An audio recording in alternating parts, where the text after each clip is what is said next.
ഇന്നത്തെ എലിമിനേഷൻ എപ്പിസോഡിൽ ലാലേട്ടൻ പറയുന്ന ഒരു കാര്യം നമ്മൾ എല്ലാവരും ശ്രദ്ധിച്ചു കാണുമല്ലോ. അതായത് കണ്ടസ്റ്റൻസ് പറയുന്നത് എന്താണ്, ഞാനിവിടെ ആരെയും വിഷമിപ്പിച്ചിട്ടില്ല എന്നൊക്കെ പറയുമ്പോൾ ലാലേട്ടൻ പറയുന്നൊരു പ്രധാനപ്പെട്ട കാര്യമുണ്ട്. ഇവിടെ വിഷമിപ്പിക്കുന്നതിലോ വേദനിപ്പിക്കുന്നതിലോ സഹതാപം കാണിക്കുന്നതിലോ അല്ലെങ്കിൽ മറ്റുള്ളവരെ ഒരുപാട് ഇട്ട് നമ്മൾ ഓരോന്ന് പറയുന്നതിലോ ഒന്നുമല്ല ഇത് എല്ലാം ഗെയിമാണ്.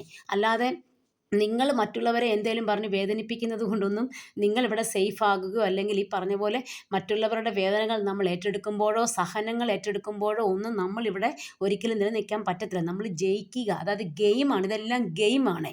ആ ഗെയിമിനകത്ത് ഇതെല്ലാം വരാം. അതിനെ അതിജീവിക്കുന്നവരാണ്. എന്തു പറഞ്ഞാലും തളരാതെ, ഇപ്പം രേണുസുധീനെ സെപ്റ്റിക് ടാങ്ക് എന്ന് വിളിച്ചില്ലേ, അതിനകത്ത് പോലും രേണുസുധി തളരാതെ പതറാതെ മുന്നോട്ട് പോകണം. അതാണ് നമ്മുടെ ലാലേട്ടൻ ഉദ്ദേശിക്കുന്നത്. എന്ത് പാഷാണം അല്ലെങ്കിൽ മറ്റെന്ത് പേര് വിളിക്കട്ടെ, എന്തൊക്കെ പേരുകൾ ഇവിടെ വിളിച്ചോട്ടെ, ആ പേരുകളൊന്നും ശരിക്കും പറഞ്ഞു കഴിഞ്ഞാൽ അതിനൊന്നും ഇവിടെ പ്രസക്തിയില്ല. കാരണം ഇതൊരു ഗെയിമാണ്. അപ്പോൾ ആ ഗെയിമിനെ ഗെയിമായിട്ട് കണ്ടാൽ മാത്രമേ നമുക്കിവിടെ നിലനിൽക്കാൻ പറ്റൂ എന്ന് ലാലേട്ടൻ പറയുന്നുണ്ട്. അപ്പം വളരെ പ്രധാനപ്പെട്ട ഒരു പോയിൻ്റാണത് അല്ലേ. ഇതിനകത്ത് ചില ആൾക്കാരുടെ ഒരു ചിന്താഗതി എന്താണെന്നറിയാവോ, ശരിക്കും പറഞ്ഞാൽ ഒറ്റയ്ക്കൊരു മൂലയ്ക്കോട്ട് മാറിയിരുന്ന് കഴിഞ്ഞാൽ വോട്ട് ലഭിക്കും. വല്ലവരും നമ്മളെ ഒരുപാട് ക്രൂശിച്ചാൽ ആ വ്യക്തിക്ക് വോട്ട് പക്ഷെ കൊടുക്കുന്നുണ്ട്. പക്ഷെ പ്രേക്ഷകരെന്ന് പറയുന്നത് ഒരർത്ഥത്തിൽ നമ്മൾ ചിന്തിച്ചാൽ അവർക്ക് കളി അറിയത്തില്ല.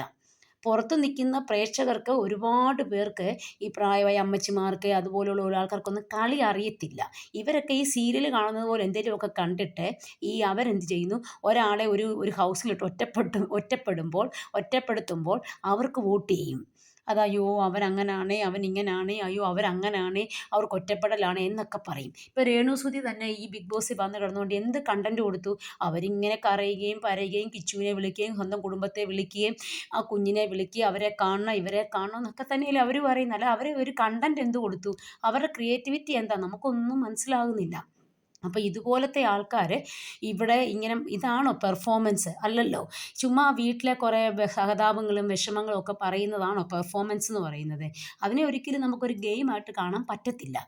ഗെയിമെന്ന് പറഞ്ഞാൽ എന്താണ്, എന്ത് പ്രതിസന്ധി ഉണ്ടെങ്കിലും തളരാതെ മുന്നോട്ട് അതിജീവിച്ച് അവിടെ വിജയം കണ്ടെത്തുന്നവന് മാത്രമേ ബിഗ് ബോസിൽ നിലനിൽപ്പുള്ളൂ. അതുകൊണ്ടാണ് ലാലേട്ടൻ ഇതിനെ ഒന്നും സപ്പോർട്ട് ചെയ്യാത്തതും. അതുകൊണ്ട് എൻ്റെ ഒരു അഭിപ്രായം പറഞ്ഞാൽ പ്രേക്ഷകർ ഭൂരിഭാഗത്തിനും കളി അറിയത്തില്ല.